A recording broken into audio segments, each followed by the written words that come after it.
بسم اللہ الرحمن الرحیم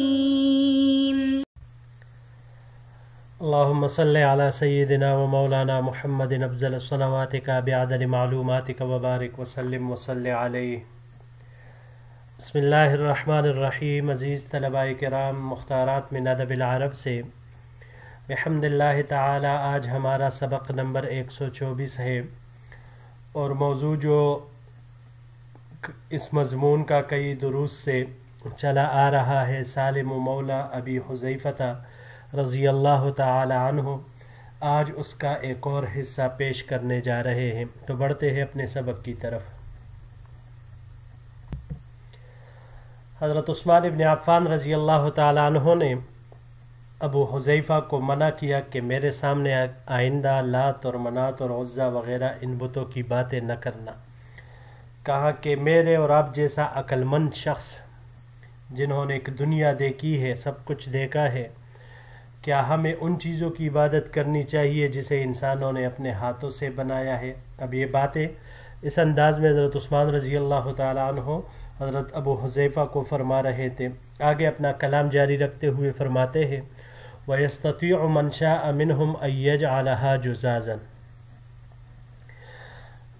اور ان میں سے جو چاہے ان بتوں کو ٹکڑے ٹکڑے کر سکتا ہے. یعنی اپنے ہی ہاتھوں سے بنا کر اگر ہم چاہتے ہیں تو ان کو ٹکڑے ٹکڑے بھی کر سکتے ہیں، پھر بھی ہم اس کی عبادت کرتے ہیں. کیا یہ آپ کیا خیال میں یہ ایک عقل والی بات ہے؟ قال ابو حذیفہ ما اراک ابا عمرو الا رشیدا ولکنی لم افکر فی هذه الاشیاء قط وانما وجدت قومنا یعبدون هذه الانصاب فصنعت صنیعهم. ابو حذیفہ نے کہا کہ اے ابو عمر، میں آپ کو عقل مند آدمی ہی سمجھتا ہوں، لیکن میں نے کبھی ان چیزوں میں غور ہی نہیں کیا، کیونکہ میں نے اپنی قوم کو ان بتوں کی عبادت کرتے ہوئے پایا، ان کو دیکھا تو میں بھی انہی کی طرح کرنے لگ گیا. قال عثمان، حضرت عثمان رضی اللہ عنہ نے فرمایا وَإِذَا أَسْفَرَ الْهُدَى وَحَصْحَصَ الْحَقِّ، کہ جب ہدایت اور حق روز روشن کی طرح واضح ہو جائے تو پھر سوالیہ انداز میں انہوں نے پوچھا. قال ابو حذیفہ، تو ابو حذیفہ نے فرمایا فقد وجب علینا ان نہتدی ونتبع الحق، تو پھر ہم پر لازم ہے کہ ہم ہدایت پائے اور حق کی پیروی کرے. متی تستصحبنی الی محمد صلی اللہ علیہ وسلم، آپ مجھے کب اپنے ساتھ محمد صلی اللہ علیہ وسلم کے پاس لے کر جاؤ گے؟ قال عثمان الآن ان شئت، ابھی اگر آپ چاہتے ہو. وامسا ابو حذیفہ مسلما، اور بالآخر ابو حذیفہ رضی اللہ تعالی عنہ مسلمان ہو گئے.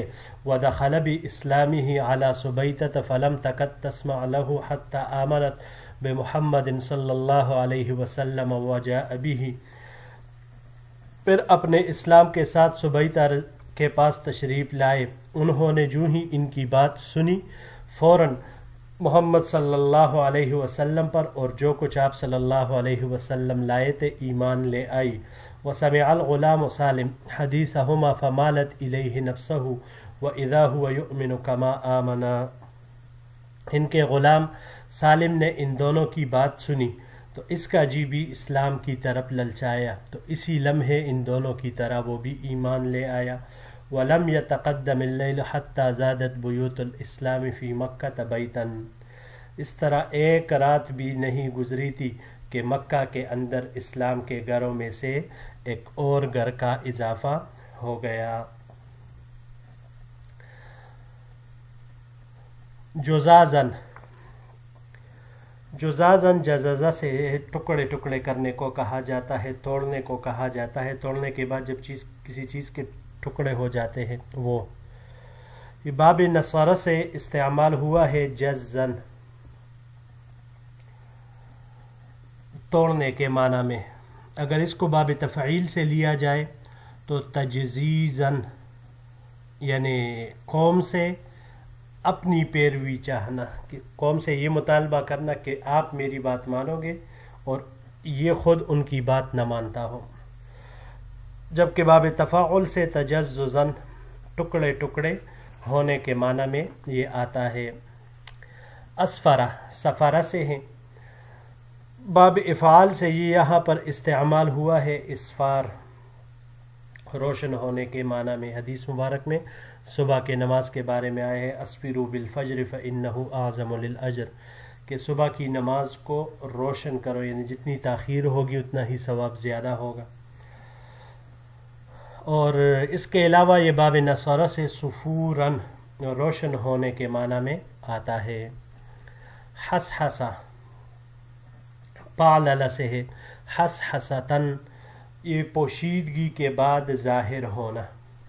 اور اگر اس کو باب تفعلل سے لے لے تحسحساً تو زمین سے چمٹنے اور برابر ہونے کے معنی میں یہ پھر آئے گا. بڑھتے ہیں جی اگلے سلائیڈ کی طرف. وَتَمْزِي أَيَّامٌ قَلِيلَةٌ وَإِذَا صُبَيْتَ تَعْلَمُ أَنَّ مُحَمَّدًا صلی اللہ علیہ وسلم يَدْعُو إِلَى اعتاق الرقیق. تھوڑے ہی دن گزرے تھے کہ حضرت سبیتہ رضی اللہ تعالیٰ عنہ کو معلوم ہوا کہ محمد صلی اللہ علیہ وسلم غلاموں کو آزاد کرنے کی دعوت دیتے ہیں.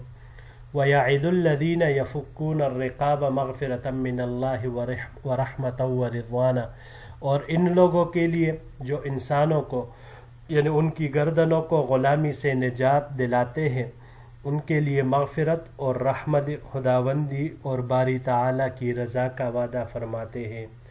فَتَدْعُو إِلَيْهَا غُلَامَهَا ذَاكَ الْفَارْسِيُّ وَتَقُولُ لَهُ تو انہوں نے اپنے اس فارسی غلام یعنی سالم رضی اللہ عنہ کو اپنے پاس بلایا اور اس سے کہا اذهب سالم فإني قد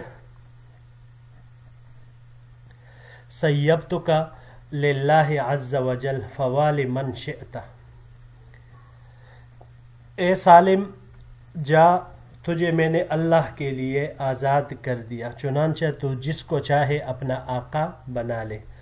قال سالم لأبی حذیفہ حضرت سالم رضی اللہ عنہ نے ابو حذیفہ رضی اللہ تعالیٰ عنہ کی خدمت میں عرض کیا فَهَلْ لَكَ فِي أَن تَكُونَ لِي وَلِيًّا کیا آپ میرے آقا بننا پسند کریں گے؟ وقال ابو حذیفہ رضی اللہ تعالیٰ عنہ نے کہا ہیہات نہیں، میں یہ نہیں کر سکتا. لن اتخذک مولا وانما انت ابن لی منذ اليوم میں تجھے اپنا غلام نہیں بناؤں گا، اپنا مولا نہیں بناؤں گا، بلا شبہ تو آج سے میرا بیٹا ہے. سیبہ یہ باب تفعیل سے سیب یسیب تسییباً آزاد کرنے کے معنی میں یہاں یہ باب تفعیل سے ہی استعمال ہوا ہے. اگر باب ضربہ سے اس کو لے لے تو باب ضربہ سے مصدر اس کا سیبن آئے گا. سیبن یہ ہر طرف بہنے کے معنی میں بھی آتا ہے اور تیز چلنے کے معنی میں بھی استعمال ہو سکتا ہے. جی بڑھتے ہیں اگلے سلائیڈ کی طرف. استوثق رسول اللہ صلی اللہ علیہ وسلم لدعوته ولأصحابه ولنفسه من حیی یثرب الاوس والحزرج. حضور صلی اللہ علیہ وسلم نے یثرب کے دو قبیلوں اوس اور خزرج سے اپنی دعوت، اپنے صحابہ اور اپنی جان کا وثیقہ لیا.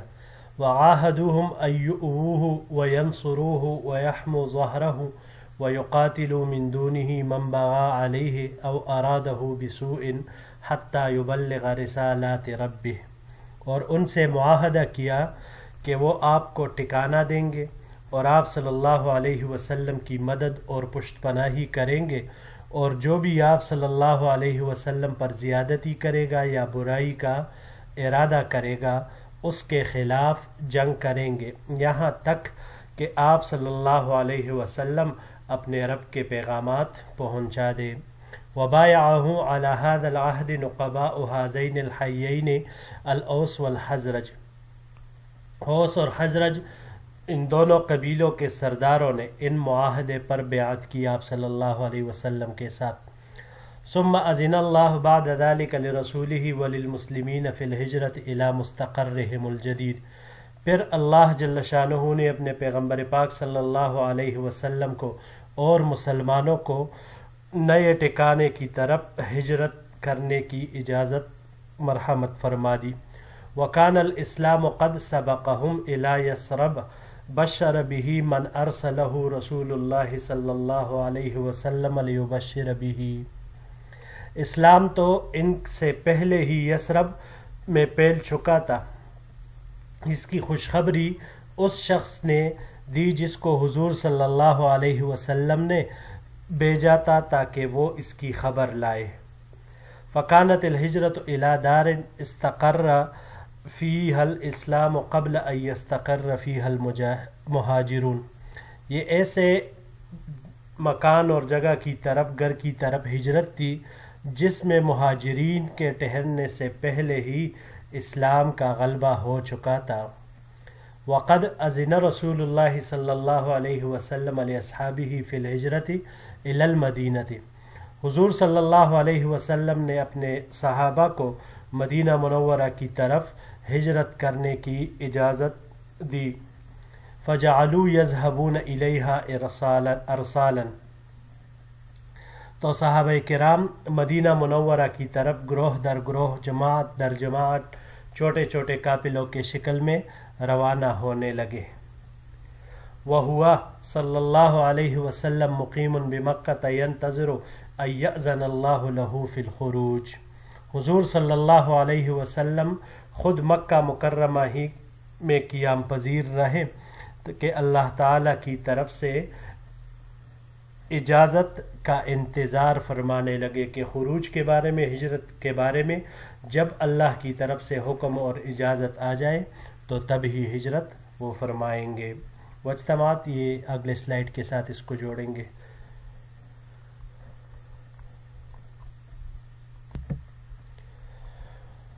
پچھلے سلائیڈ میں واجتماعات وہ لفظ رہ گیا تھا. واجتماعت جماعت المسلمین المہاجرین الى اخوانهم من الانصار فی قباء وجعلوا ينتظرون ان يقدم عليهم رسول اللہ صلی اللہ علیہ وسلم.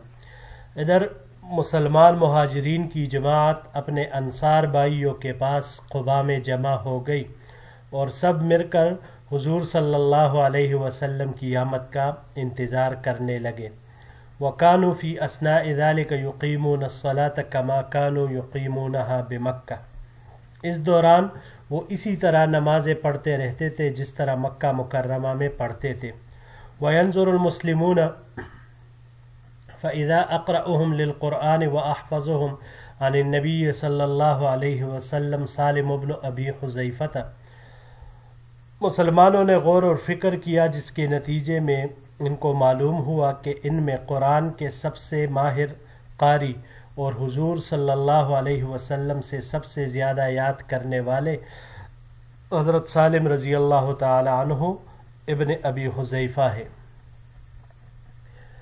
فَيُقَدِّمُونَهُ لِيَؤُمَّهُمْ فِي الصَّلَاةِ.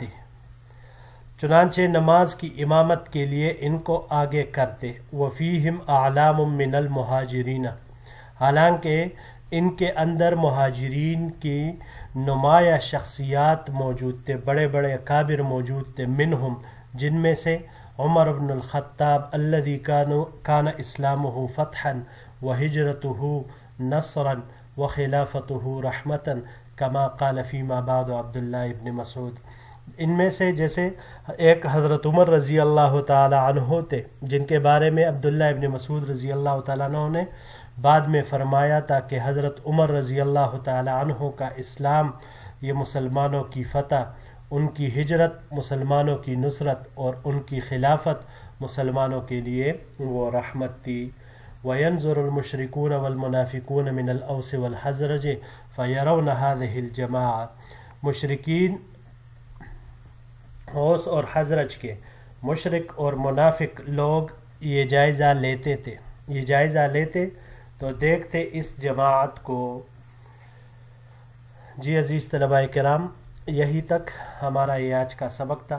انشاءاللہ العزیز اگلا سبق ہمارا اس مضمون کا آخری درس ہوگا، تو آپ کی خدمت میں انشاءاللہ العزیز اگر زندگی رہی تو اسی کے ساتھ پھر حاضر ہوں گے. السلام علیکم ورحمۃ اللہ وبرکاتہ.